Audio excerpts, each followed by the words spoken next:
Today I am going to tell about Veerappa, our great hero and our tradition. నేటి ఆధునిక జీవన ప్రయాణంలో కుర్మ సామాజిక వర్గానికి చెందినటువంటి వీరప్ప పుస్తకావిష్కరణ కార్యక్రమానికి వచ్చినటువంటి పెద్దలందరికీ ధన్యవాదాలు. నా చిట్టి మనస్సు నమస్కారములు. Veerappa is not only a name. He is the brave and kind shepherd who lived long time ago. 2500 BC.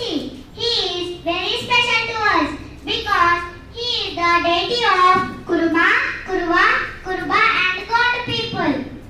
సమాజంలో ఒక్కొక్క సామాజిక వర్గానికి ఒక్కొక్క ప్రత్యేకత ఉంటుంది. అలాగే అనేక వైవిధ్య సాంస్కృతిక సంపద కలిగిన కుర్మ వర్గం మహాభారతంలో కురువంశం నుంచి వచ్చింది.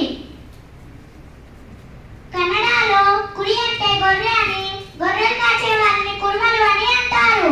కుర్మలు పర్వత వాసులుగా చాలా ప్రాచీనులుగా తెలివితేటలు కలిగిన వారుగా ఉన్నారు. ఎలాగంటే 1000 గొర్రెలలో కూడా తన గొర్రె ఏదో గుర్తించే అంత నైపుణ్యం కలిగిన వారుగా ఉన్నారు. చరిత్రకారుల ప్రకారం 1336 హంపీలో విజయనగర సామ్రాజ్యాన్ని స్థాపించిన హరిహరరాయలు, బుక్కరాయలు కుర్మ వర్గానికి చెందిన వారుగా చెబుతారు. కుర్మల జీవన విధానం గిరి ప్రజలకు, మైదాన ప్రాంత ప్రజలకు దగ్గరగా ఉంటుంది.